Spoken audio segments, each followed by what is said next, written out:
Midwest, home sweet home in good old Indiana. Place of small towns, cozy families gather together, and fields of corn and rustic woods. But, like any town, there is a dark underbelly that often goes unnoted. We are part of that darkness. We lurk in the shadows to bring you the best in horror, metal, and stories of the grotesque. This is Blood in the Cornfields. All right, welcome in, fellow cellar dwellers. We're here with another episode. How's everyone looking, doing, feeling? Happy Thanksgiving. Yes, that's right. Happy Thanksgiving. I know this is probably going to come out after Thanksgiving, but I hope you had a great holiday. You know, ate some stuff. I'm going to be making some food for me and my family. I have 3 appearances that I have to make. Really? 3? Yes. We only have 2, luckily, but like 3? Yes, I have 3 appearances. Yes, so that's gonna be interesting. So it'll be a long day for me because I'm starting it off. I'm smoking some stuff on my smoker. Oh, so I'm gonna be up at probably 6 a.m. smoking stuff. Wow, Because it's really cold in the morning, so the temperature takes longer to warm up. It's harder to keep the temperature, so I'm gonna have to keep feeding it. So what's your specialty? What would you say? So I have a couple specialties, but I'm doing stuffed shotgun shells, which is pretty cool. So it's sausage and hamburger meat with barbecue seasonings and cheese. You stuff it in a manicotti shell, then you wrap it in bacon, and then you put more barbecue sauce and then more barbecue seasonings, and then you let it sit overnight, and then you smoke it. Oh my God, that sounds amazing. Yeah, they're an appetizer, but they are absolutely amazing. I totally love them. That's awesome. Totally. I'm not a cook. My husband's the one that does all the cooking. He's amazing. I suck. I could probably burn milk. God knows. I'm really not that bad, but I just do not like cooking. It's not my favorite thing. But you know what? There's other reasons. I've got a ring on my finger. There you go. Sweet. Yeah. What's new in your world? Well, what's new in our world, I would probably have to say, is it's actually for you and I. That's right. You know, we got a potential show that will be appearing in. Yes, very excited, very excited. So the local art house here in Goshen is going to be putting on a show. They're looking at December 2nd. December 2nd. Saturday, correct? It is a Saturday, yep. We're looking at having the show, I believe it's going to be at 7:30 or 7. We'll have more details posted as soon as they get everything kind of finalized, but they did give us the go ahead and promote it. Awesome. So be looking at our social media for more information. But what we're going to be doing is making an appearance as the Krampus. Yes, as Krampus. Who knows what sort of chaos is going to ensue? I am excited. And one of the caveats there is, and again, we'll have more information later, but if you want to show up, bring a toy with you. Yes, please bring a toy. Because what we plan on doing is actually giving to local charities for families in need. Yep. So one of the charities that we're looking at that we did get approval on was Shepherd's Cove. It is it's a women's pantry in Elkhart. And basically they're open. I think it's only like a couple days in the week. Okay. But they basically allow you to, anybody that's in need, to pick out clothing, food, I think also, and as well as anything for your kiddos, especially if you're in need or there's other families in need. And they're always looking for donations for toys. So there's at least one. We're looking at another organization. So hopefully we'll be able to shout those out at the show. Yep, absolutely. But yeah, be looking for us. I'm excited. I don't know exactly what we're going to do. I have an idea of what our bit's going to be. But yeah, look for us. And please come support us and support, your local community by giving back. Absolutely. So as always, follow us on Instagram. Like us on, all that sort of stuff. Social media, YouTube, especially Apple Music, because that helps us, get the word out a little bit more, especially if you can leave a review, all those plugs. Exactly. And I wanted to say to the 7 of you, I see you. And what I mean by that is I have to kind of review some of these episodes when they drop. So that way, they sound good. We don't have any malfunctions. So I think we kind of rotate and we each listen to them. And we dropped one of the episodes and I saw like within the first, I want to say 7 people had checked it out. So I'm like, y'all, those 7, those you are real ones. I don't know who you all are, but I appreciate the 7 of you because you guys actually viewed it before I was even able to review it. So thank you to those. I know it's only 7, but hey, we got to start somewhere. So I'm pretty excited for this episode. I know I'm going to kind of talk about some of the things, leading up to that before that, because I always like to say, hey, what's going on with us? Yeah. I guess you kind of shared yours, or, you talked about the event, but anything else? Not as of right now, but I know you got a new member of your family. Yes, I have a new member of the family. I have a dog now. For those of you who know me, you know my last dog, Kyler, and it's been 6 years since him. No. The greatest dog ever. And I just wasn't ready to get another dog. It probably literally took me about 5 years, I would say, to be able to have another dog, because I didn't want to feel like I was kind of replacing him. Yeah. And I now have another one, and his name is Pete. He's about 5 years old. He is Black Lab and Hound. He is outstanding. Got him from the shelter in Elkhart. Smooth, easy to work with. Like, it's $25 or donate a toy. Yeah, it was so easy. I love the process, and he is an outstanding dog. Even had some friends over today before I came to the podcast, and they were like just blown away with how good of a dog he is. So got a good smile too. Yes, he does. He's got a gigantic smile and gigantic ears to match. So yeah. Other than that, haven't really been hitting up the Black Friday media stuff this year. Normally that's my go-to. Back like 5-6 years ago, you'd go to Walmart and you'd dig through all the TV series and all that. That doesn't exist anymore. And it's just sad. Like, the stores will just put out like a little shipper. And it's like, there's 6 copies of Megan. There's like, 6 copies of, who knows? I don't even know. Creed or something. Right. I did buy Cocaine Bear for $8. Nice. Good for you. So gonna check that one out. It's one I was kind of wanting to see for a little while, but you know me. So I'll only watch it when I get on media.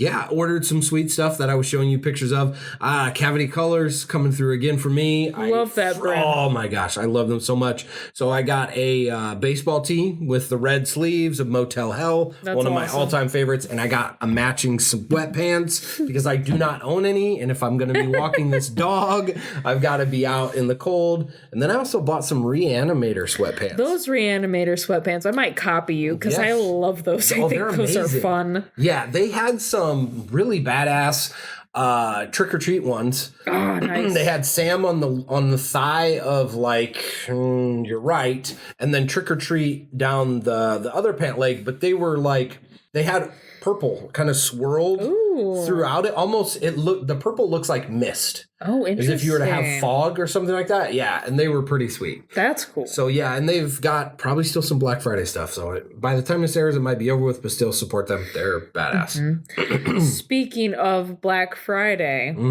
we should go into the spoiler review of Thanksgiving. Right. Thanksgiving. You all had a little bit of a sneak peek. I know my husband put together a small, brief little video about like our initial thoughts. Yes. Just a spoiler free. Now you're getting full spoiler. Yes. And I'm gonna defer to you on the lead because I suck at keeping my structure because I get excited for the parts that I'm like, oh, that shit was so awesome. Oh, man. And I lose structure and I can't tell a proper story. So that's where the adult in the room either needs to kind of the adult direct me because I'll just blurt out scenes and for them listening that maybe haven't seen it, they will just be like, what the fuck hell are you is talking he talking about? Yeah. Right? So I'm pretty terrible at that, but I had to make sure that when I even filmed the minute video that I, gave you guys, I was like, okay, don't say any spoilers. Keep it vague. Just say like what you thought. So I had to really try for that one. So absolutely. If I get out of line, please, I apologize. First off, who else knew about this movie? Yes. We were talking about that. So the only time I knew about it was when they were in the mastering process and just before starting to release advertisements. Before any of that, like even during shooting, I didn't hear shit. Because you told me about it. I was like, oh, this is a thing? Yes. I know that they also had the riots going on, though, ahead of time, the SAG riots. So maybe that was that was kind of keeping it hush-hush. But I tell you what, this came out full-blown out of the gate. Like, you showed me the advertisements for it. I'm like, what is this? Is this real? Yep. Because as maybe some of you don't know, it first was a fake trailer. It was a gag, yeah. And that was what confused me in the beginning, because I remembered the gag, and then I saw this again, and I'm like, it's a gag again? Because like I knew it was old, and I'm like, they never made a movie of this. And then I was like, oh shit! Like they're macheting it. Yeah, they're totally doing it. So if you don't know, the original trailer was in the movie Grindhouse from 2007. That was a movie that was basically, it was a love film. Created by Quentin Tarantino and Martinez. Shot in Rodriguez. Rodriguez. Shot in Austin, Texas. Yeah. That's where Troublemaker Studios is. I used to live probably like 5 blocks from Troublemaker. That is so cool. Yeah. Man, the Troublemaker logo. The first time I knew of Rodriguez was from the Spy Kid movies. Yeah. And then finding out that like he also had this love for like all things like grotesque and like the Grindhouse era. I was like, oh, this is cool. Yeah, I can actually say I've watched a couple of Quentin Tarantino's real movies. So it's reel to reel because Alamo Drafthouse, which Quentin Tarantino loves, he actually loaned out some of his reel to reel films so that they can show them on Terror Tuesdays and Weird Wednesdays, which I used to frequent all the time in Austin. So lucky bastard. That's awesome. Yes, it's amazing. So the actual trailer was originally written, of course, by Eli Roth and directed by Eli Roth, and also Jeff Rendell, who was his buddy. Oh. He also played the Pilgrim in that particular, in that trailer, that fake trailer.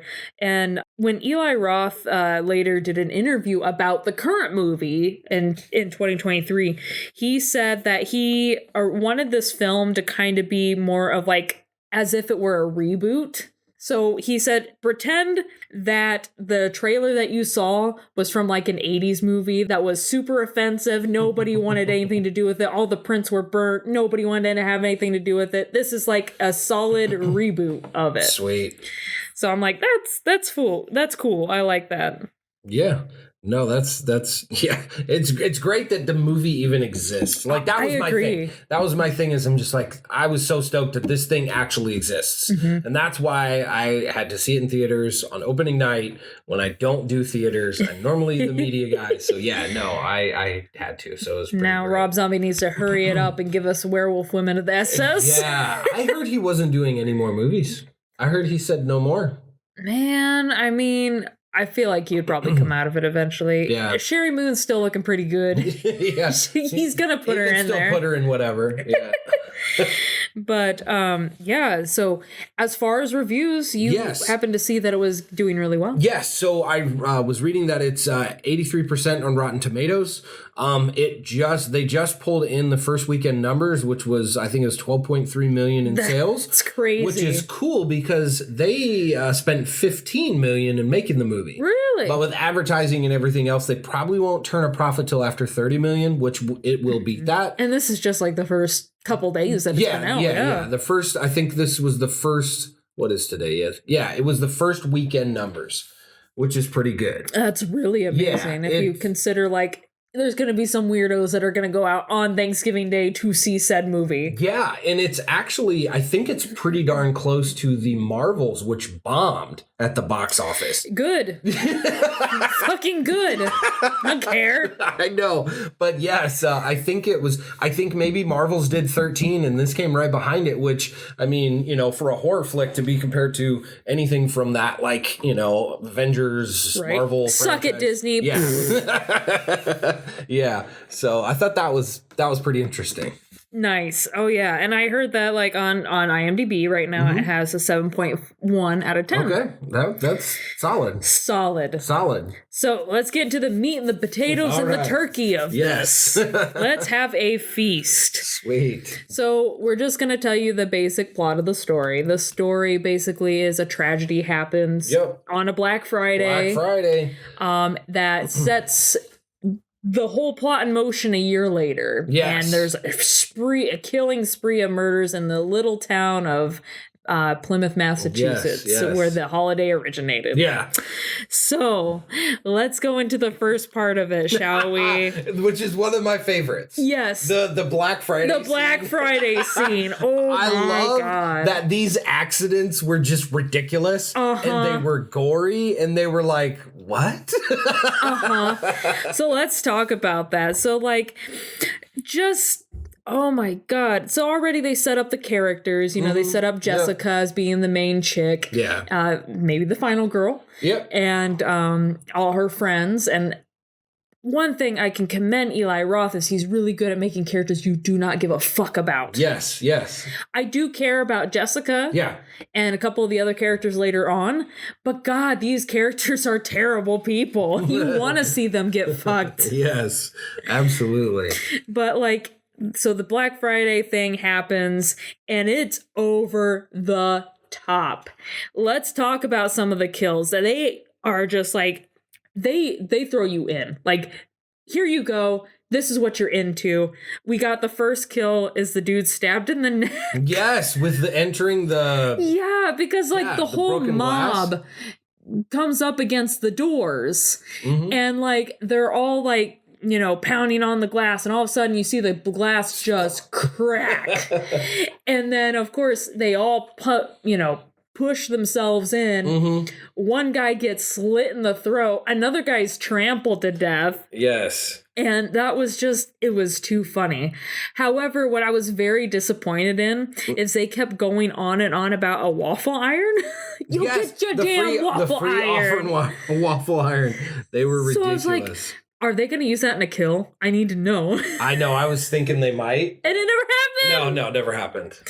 Eli Roth, you love your, like, breakfast cakes. Yeah. You had a whole thing in Cabin Fever about pancakes. You got to work a waffle in this time. and the one thing that surprised me is they killed Gina Gershon so early. Yeah. And, like, getting her hair ripped off. And I'm just like, what is going on? Wasn't it like the two, like, okay, it was like the one chick, the waitress chick, and then the other chick, like they're fighting over the waffle irons or TV or whatever.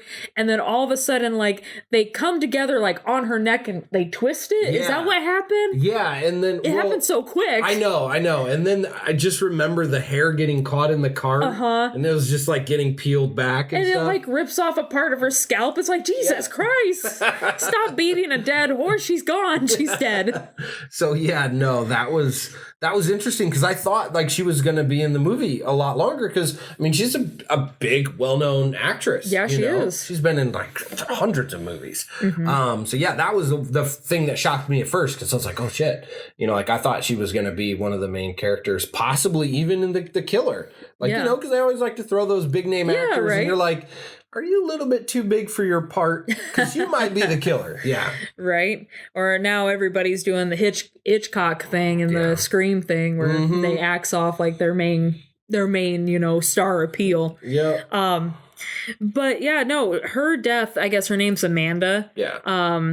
Her death was very brutal, and it's like, oh my God, she didn't deserve that. No. And then you later find out... She was just there giving her man some food. Yeah, exactly. She wasn't even supposed to be there. She was there giving her husband food, and this poor guy is just devastated afterwards, as he should be. And like a year later, he's like protesting the place that he worked at and all that. Here's what I didn't understand. Maybe you understood it, and I had a hard time. Sure. Who the fuck was this guy and why was he at that house? So, yeah, I didn't get that either. That made no sense to me. I didn't know if... So, my thought was the main family, I thought Amanda was like a sister in that family, and he was just like... The husband. The husband in that. I didn't think he tied into the family, but I don't recall them specifying. Because the other thing is it's literally the owner of the store is there at this Thanksgiving party. Why is he making this guy go in? Yeah, he was like, just like, go run my store, you little bitch. Yeah, you know? Because he even like checks his phone. He's like, oh, well, yeah, he's telling me that if I go in, I'm going to be fucked. I'm going to lose my job. But he's right there. Why don't you tell him, like, Did I miss something? Yeah, I was confused on that too. And also the sheriff is like good friends with fucking everybody now. And it's like, this is weird. Why are you here? Are you brothers with Mitch? Like, what's going on? Yes.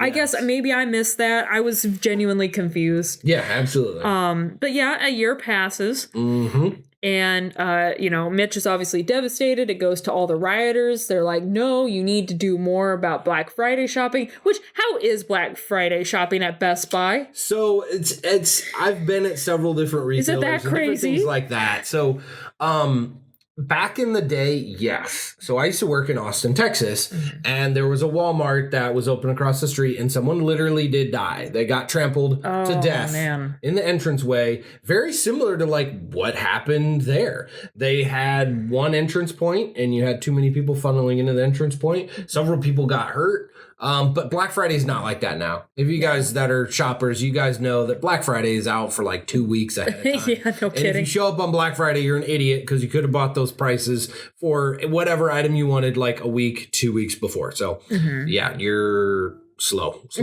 the party. You're slow. slow to the party. But yeah, it can be chaotic. And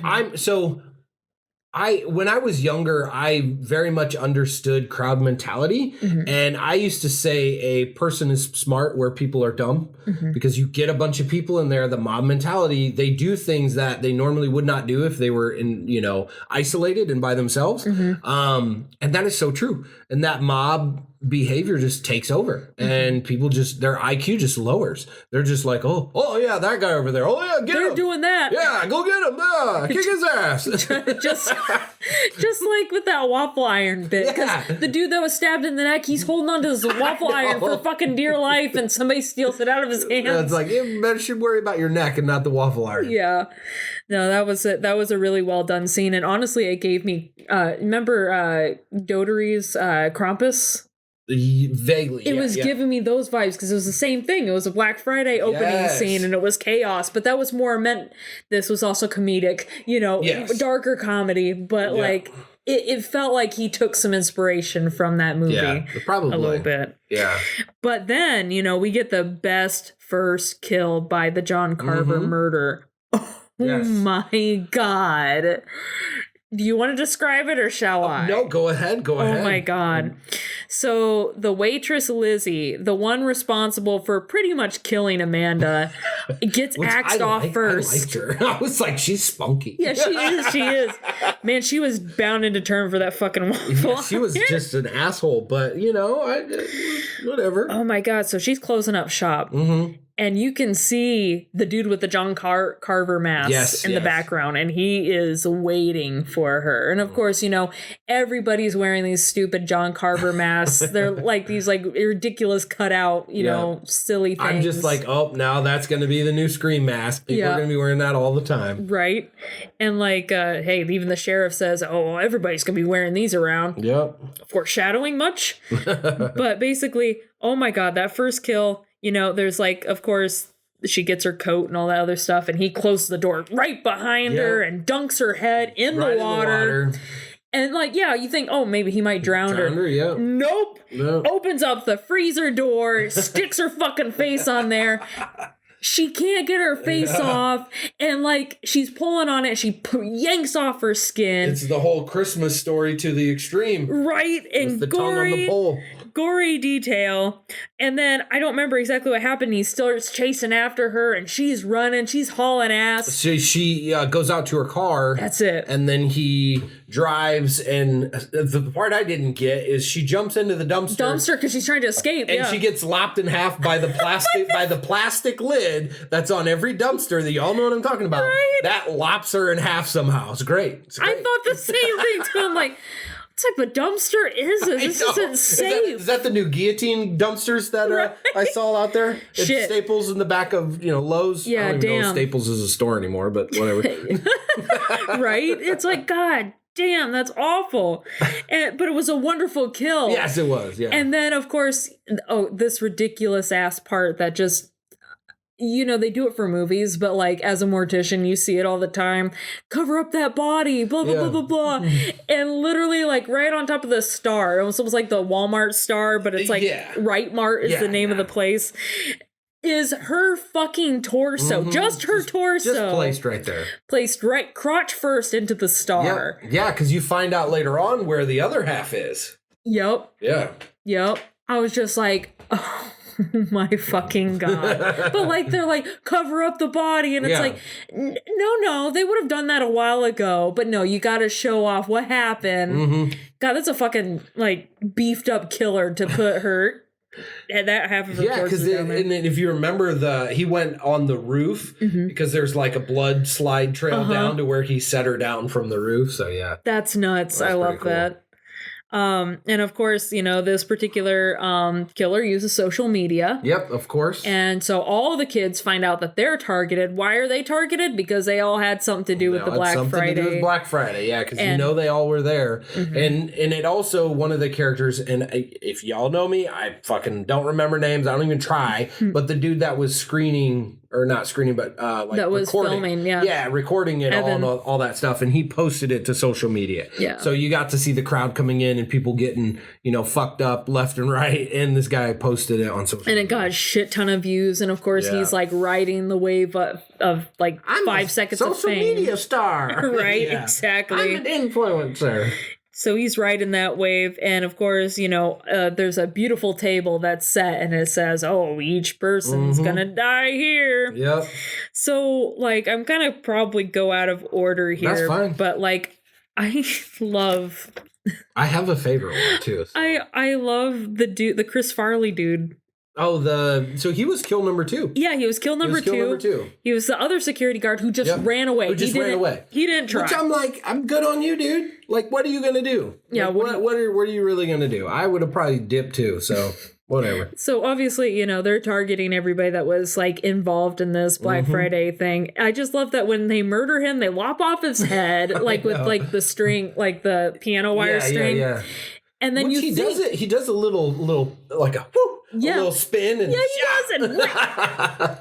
And then like he turns to the cat. Yeah. And I was like, my friend, so I saw this with my friend Josh, and I literally like turned to him and I'm like, he's like, he's gonna kill the cat. And I'm like, no, he's gonna feed the cat. Yes, exactly. He's not that bad of a guy, I bet. And I was right. He fed the cat. I'm like, what a straight up guy. And pets the cat. He does. He's such a sweet dude. What a sweet murderer. We need more people like that. We need more villains like that. So the other kill that we really enjoyed was the inclusion of the cheerleader. Yep. She was in the original Grindhouse fake trailer. Yep. Now, are you... Okay, you talking about Trampoline? The Trampoline cheerleader, yeah. The other Russian girl was not a cheerleader, was she? No. She kind of looked like the cheerleader. Like they kind of looked like. Yes. So that was my favorite one. Oh, was that one? Okay. That was my favorite one. Not the guy, but the girl on the trampoline. Yep. Oh, yeah. Oh, that was my favorite. And, we might not have been able to get topless titties like we did in the original trailer. Exactly. But we got ass. We did. You do get ass, yes. We did get ass. Yes. So I'm appreciative of always getting ass. There you go. Some of us creepers will take what we can get.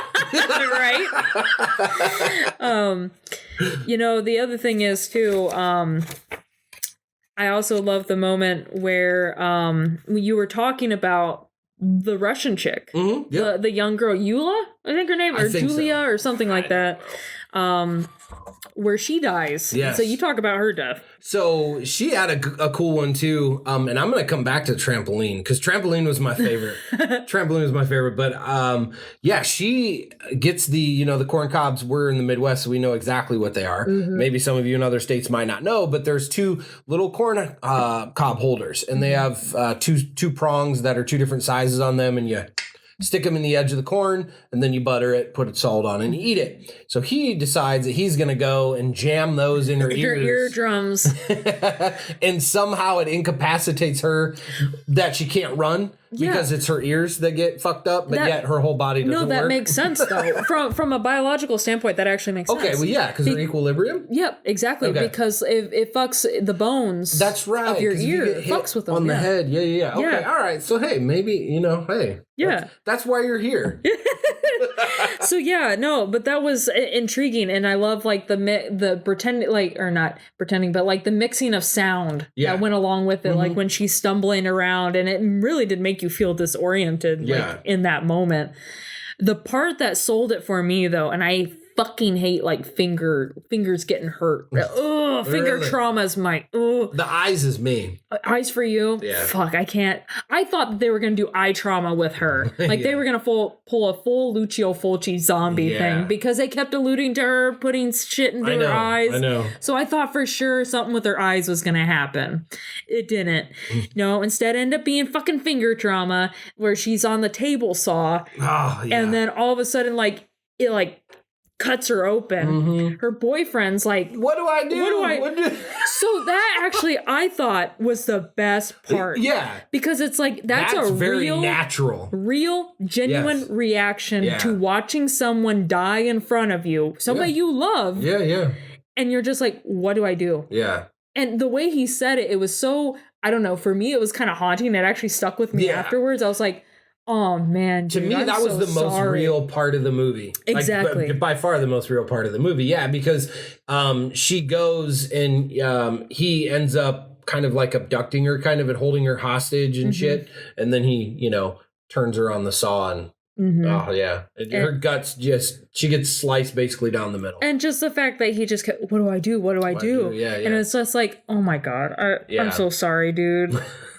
Honestly, that guy was like the coolest guy in the whole film. I liked him a lot. Scooby-Doo. To go back to the trampoline, when she gets her Achilles sliced by jumping down on the knife. Oh my God. That one actually kind of like, that'd be terrible. Everything else would be really, really terrible, but that was just like, oh, fuck me, man. That would be horrible. Oh, Jesus. Well, she didn't even get the like in the original trailer, a knife to the crotch at all. Yeah, no. And then she basically falls back and gets it in the gut. Yep. But just that first initial, could you imagine just jumping down on a knife and having to just slice through your Achilles and your foot? Yeah, the funniest part to me though was like when she's telling her boyfriend to watch and he like twists the whole head around. And he's not even facing forward. So funny to me. My friend and I were just gaggling, laughing hysterically at that. Awesome. Though, speaking of, I have a favorite character in this, and maybe you might agree. Okay. I love McCarty. Do you? The metalhead dude. Yeah. Oh my God. I was trying to figure out his character. Like, I mean, he looked like what, like 30? So yeah, that was the thing. That was the weird thing about him with the dynamic of friends. It almost seems like he's this dude who peaked in fucking high school. Yeah. And he's like at least in his 30s. He's like still trying to hang out with all these young kids. He's like, all right. McConaughey. Yeah, McConaughey. Yep. And Dazed and Confused. He's like that guy because he's still hanging around all these kids. And it's like, dude, what are you doing? That's why he likes high school girls, because he gets older, but they stay the same. And like, there's this whole scene where they're going to a party. And which is my favorite scene, actually, because I love McCarty. He's such a weird dude, but I love him. Like, I could hang out with him. Him and all his guns? Yeah. Well, about his guns, but yeah, I could hang out with him. He seems like a cool dude. Yeah. I do love that, like, the part where, like, the little shitty, like, middle schooler, maybe freshman looking kids go up to the house and they're trying to get into the party. And then he's like, you know what? We got to do a screening. We got to, test it, because he's standing out there as a security guard. We got to see who can come in and all that. And he goes, it's kind of like, when Black Sabbath got rid of Ozzy Osbourne and they were screening for the best replacement. It was Ronnie James Dio. This little man. Yeah.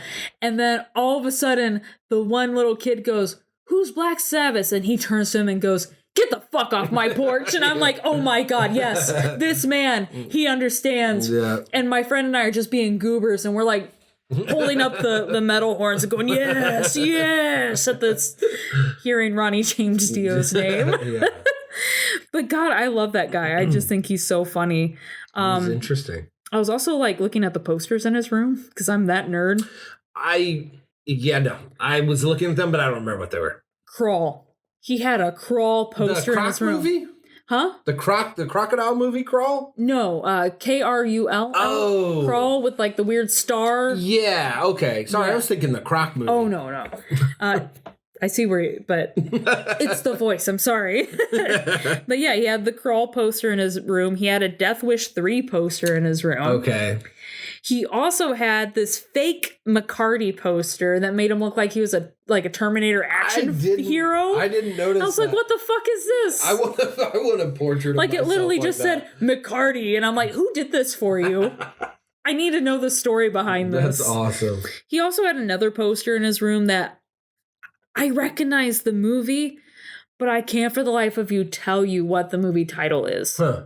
It's not a horror movie. It looks like it might be a porno, but I could be wrong. Huh, okay. But it's just like, I'm like, I've seen that. I've seen that movie poster, but I can't tell you the name of the movie. So yeah, no, I'm that nerd. Anytime I'm watching like movies or something like that, and I happen to see like posters in the background or VHSs, especially like Seinfeld when they like walk into the movie store, I'm like, I gotta see what do you have back What's there? on there? Okay. Yeah. So yeah, that's cool. Do you hit the pause button sometimes and like? Oh my God! And yes. try to see. So a funny story. Like my husband and I have actually like paused it, and we found in a Seinfeld episode this weird movie that was it was like looked like a workout movie. Okay. It's not. It's a straight up porno. Really? Is it? It's called like Pushing Georgia or something like that. Like, you know, like weightlifting. Yeah. It was bizarre, but like, yeah, it's a straight up porno. Awesome. It's just like prominently there in the background of Seinfeld. And I'm like, that's hilarious. That's wonderful. Sweet. But yeah, so, you know, we go on to the fun part, I think, when it really gets good is the parade scene. Yes. Yeah. So we saw that in the fake trailer, but that parade scene was a lot of fun. Yeah. What'd you feel about the kills there? So man? yeah, no, I liked it. I liked the clown costume. I thought it was pretty cool, although a little bit obvious when you first saw that clown. You're like, yeah, that's a pretty spooky clown. Like that's going to be him.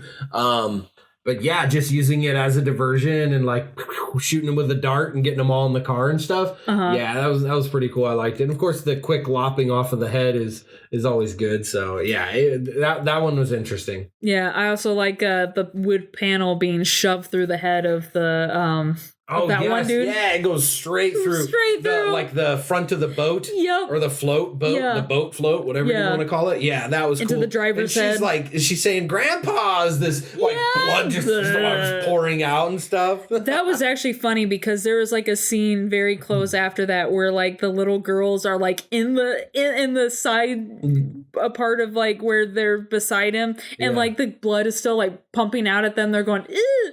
But you could tell like those kids were having fun. Yeah. Like the pan scene where it gets squirted on the girl and stuff. Yeah. I was like, oh, that's awesome. I thought that was cute. I was just like, they're having fun.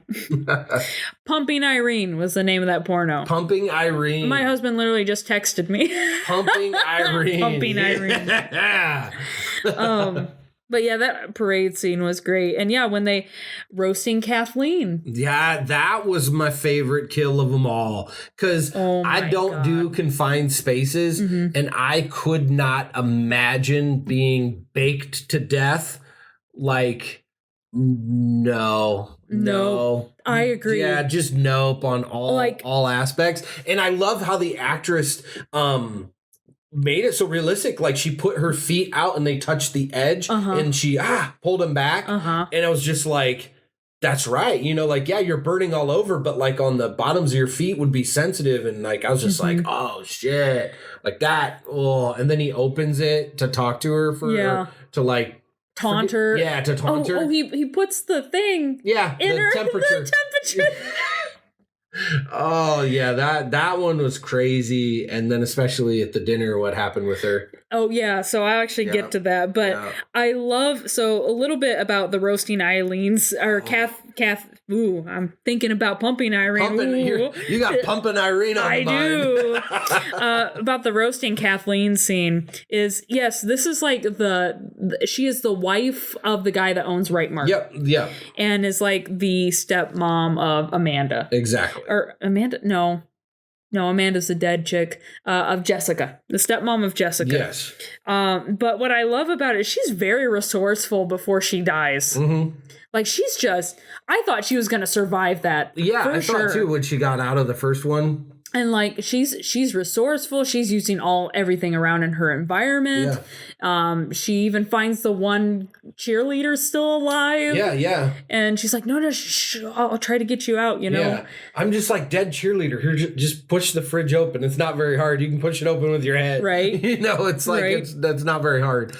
And like she was just so resourceful. I was just incredibly like cheering her on. I was like, you can do this, girl. You got this. But then she gets the full like what is it? The farm tool through her chest. And I was just like, God. The pitchfork? Yeah, the pitchfork. Yeah. God damn it. The burnt mask part was also a nice touch. It was. I like the droopy, the stroke-esque appeal that it had. Horrible way to describe it. It's the only way I can really describe it. It's like, have you ever seen someone who had a stroke? It kind of had like a droop. Yeah, like a droopy face to it. Yeah, I was like, oh, that's pretty sweet. I'm like, you just made that mask better. Yeah, like that looked really neat, and I did really like that.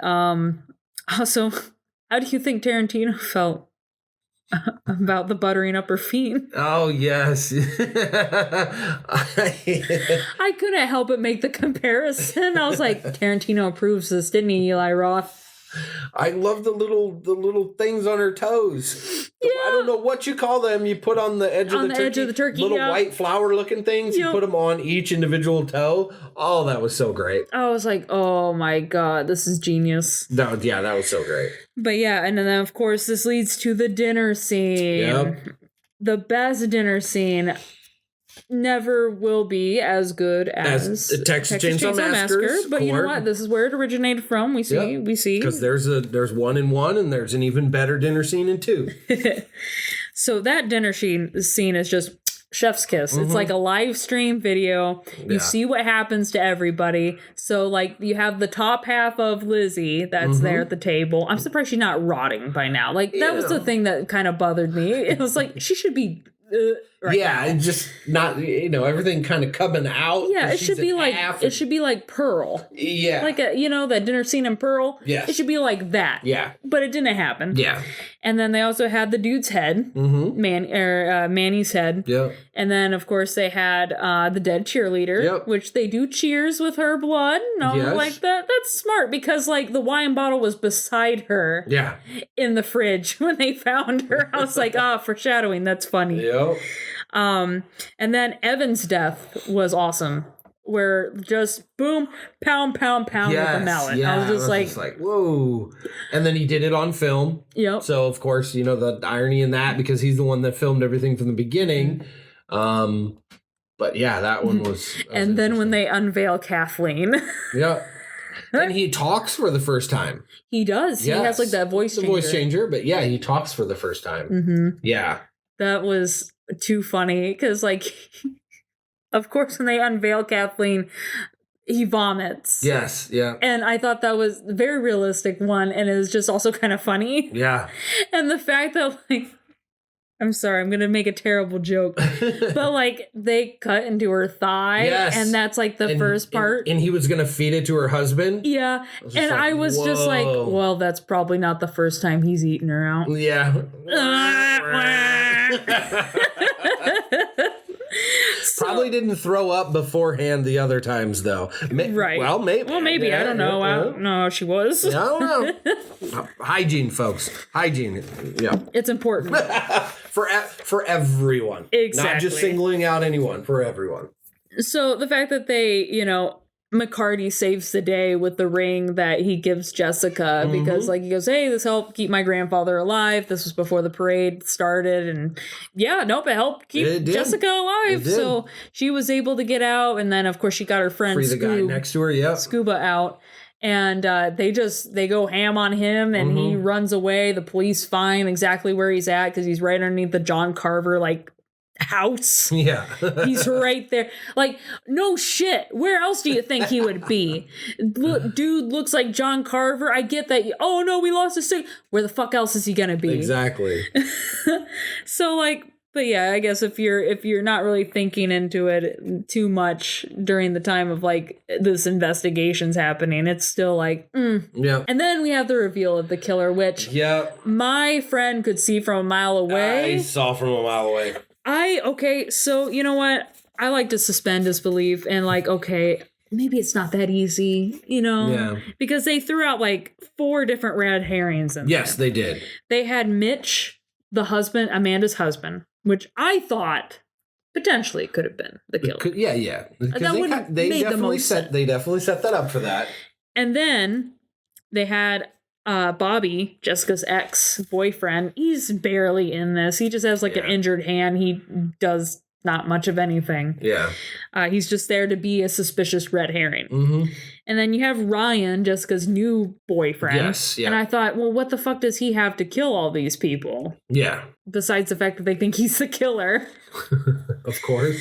And then, you know, my friend and I were kind of talking to each other in the seat. You know, we were being respectful in the movie theater, but we were talking to each other. And I was like, what if it's the sheriff and Kathleen? Yeah. Like, what if Kathleen really... I know she's pushing the store, but maybe... Yeah. Obviously, it's not Kathleen. And it's, of course... The sheriff. Yeah, which, you know, my whole thing about, like, hey, let's cast someone who's pretty famous to play a part that's a little bit over what they should be playing. And what is his name? Patrick... Was it McDuff? No, but the actor. I think it's Patrick Dempsey. Yeah, Dempsey. Yeah, he was like from Grey's Anatomy and shit. Yeah. You know what was funny? Because I could not remember his name for the life of me. So I IMDb'd it after the movie. They had Patrick Dempsey all the way in the back of the cast list. For Grey's Anatomy or for Thanksgiving? What? I think because they're trying to bury it. They were trying to bury that he was the killer by not making him like the first person. Yeah. But now, if you look on IMDb, he's in the front. Okay. I guess maybe because it's been out a while, they're like, okay, we'll move him to the front now. Yeah. Everybody knows now. Because I mean, you know, everybody knows him from Grey's Anatomy. I don't even watch Grey's Anatomy, but I know that's, you know, where he was from. But he's also done a plethora of other shit, and that was my first inclination. Because you know, like I made the comparison to Scream. You know, because it's a constant of like, oh, it could be this person. Oh, it could be this person. And then, whacha, we're going to switch you in the end. It does kind of follow that format. And so, yeah, I was expecting that once. And I was also thinking back, I don't think for any Eli Roth movie I've seen, he's chose this path.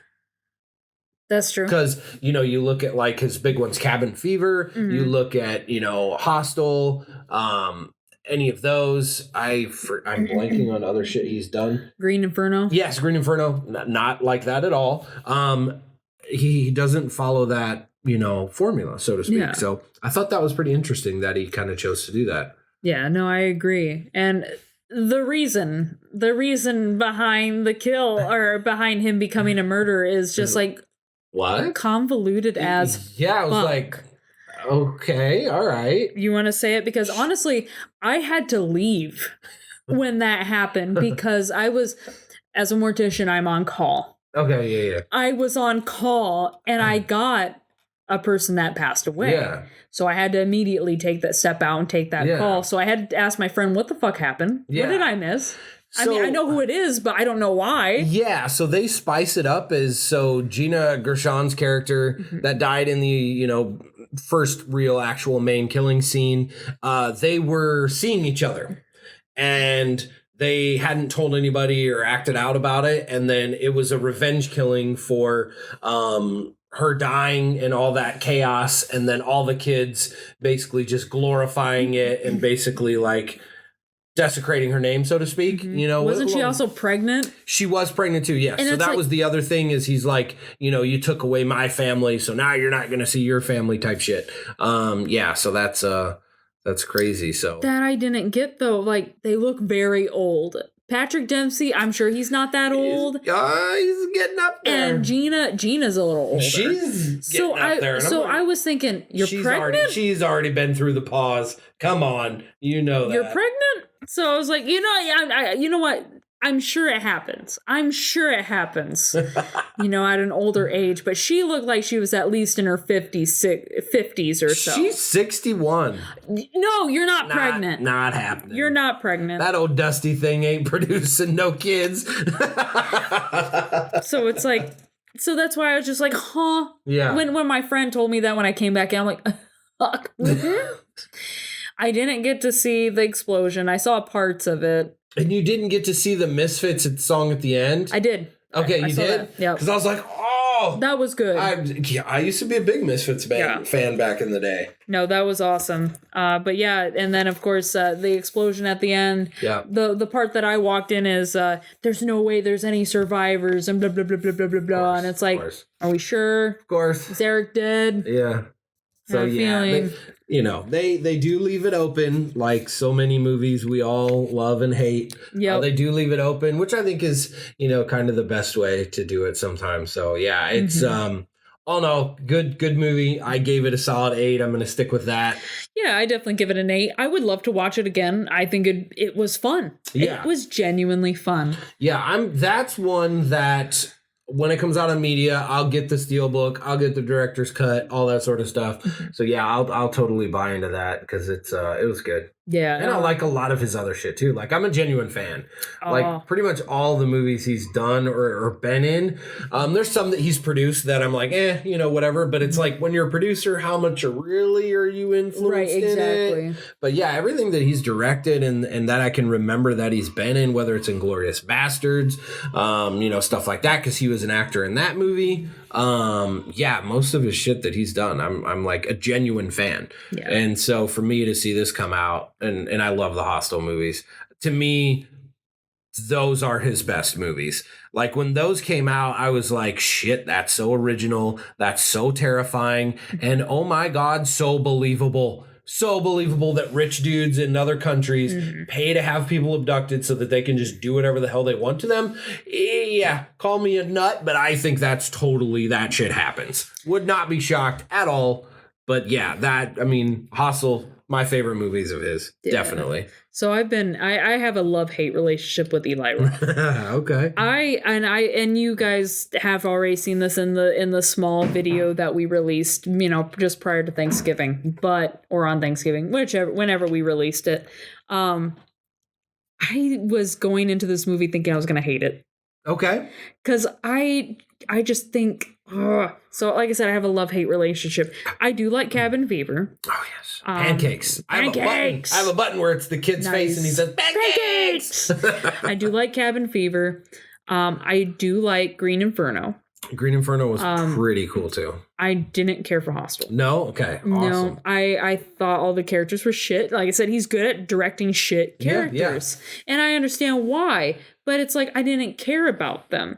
Sure. And that's one of the things that I kind of like about, the Friday the 13th movies. Sometimes you care about them, sometimes you don't, know, and you want to see them get fucked. Yeah. But in this case, it just seemed like it was just way too cruel.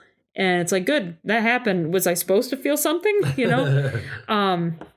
But like, I also kind of felt like he was a little bit of a pretentious director for quite a little bit.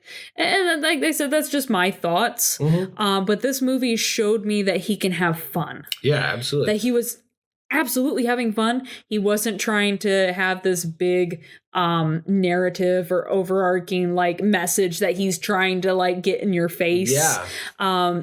I felt like this one was his finally able to have fun.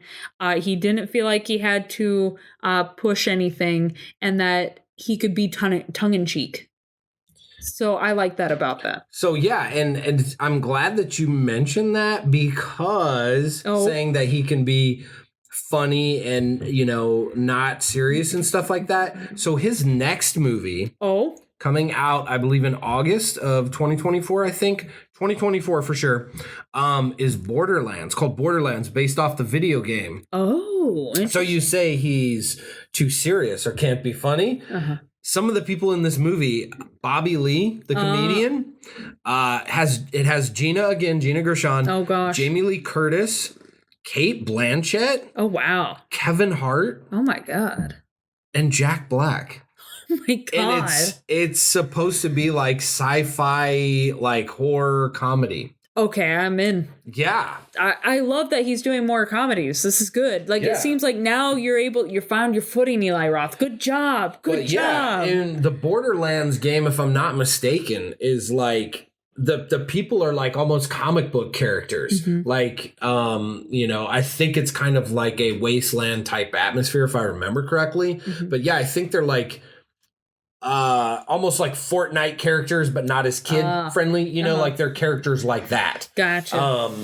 Yeah, and you Borderland nerds will probably be pissed off at me that I don't really fully understand it, but hey, I'm trying to explain it the best I can. I never played the game. Right. Some of my friends did, so I kind of know loosely about it. But yeah, it's kind of like a post-apocalyptic type thing with these people who are like outrageous type, like comic book-ish kind of characters and stuff. So it should be pretty interesting to see that. So yeah. No, so definitely. If you haven't seen the movie yet, go give it a watch. It's wonderful. Worth it. Even though you've listened to this review, we spoiled it for you. It's worth seeing. Yes, and I've talked to several people that have seen it, and they've all said that they really liked it. So I'd say it's like 3 or 4 people. They've all said they really, really liked it. So yeah, it's definitely worth a watch. This is like so you know how we now have like horror movies for new holidays? This is the new horror movie, I think, for Thanksgiving. Like we had Thanksgiving for the longest time. Yep. Now we have Thanksgiving. Absolutely. And hopefully it comes out next year again. Thanksgiving too around this time. So that would be awesome. So sweet. Well, that pretty much brings us to the end of where we're at, but we are going to plug again our event. It's going to be December 2nd. It's a Saturday. Some craziness going on, some Krampus craziness. Ivy's dressing up as I don't even know. A dark elf. Yes, a dark elf. I have no idea what I'm doing at the moment, so who knows? I could be anything under the sun or just plain old little me. Yeah. But yes, we will put social media information out there. It's going to be, is it a comedy event? Is it going to be? It's supposed to be like a variety show. That's what I was thinking. Yep. Yeah, kind of a variety show. So you never know what you're going to get, but it's for a good cause. You can donate, bring Toys for Tots, December 2nd. It's going to be at the Art House. At the Art House, which is the Goshen Theater. Goshen Theater, yep. So look for all that stuff on social medias, please. Come out, support us, because that's a big part of what this podcast is about. We want to do events where you all can meet up, you all can experience things. If you remember, I was trying to start a horror movie social club. Yep. So we want friends, we want interactions to go and do events with us and do different things. That's what this is all about. So please do that. With that being said, look after each other and good night, cellar dwellers. Bye. Yeah. Bye-bye. Bye. Bye.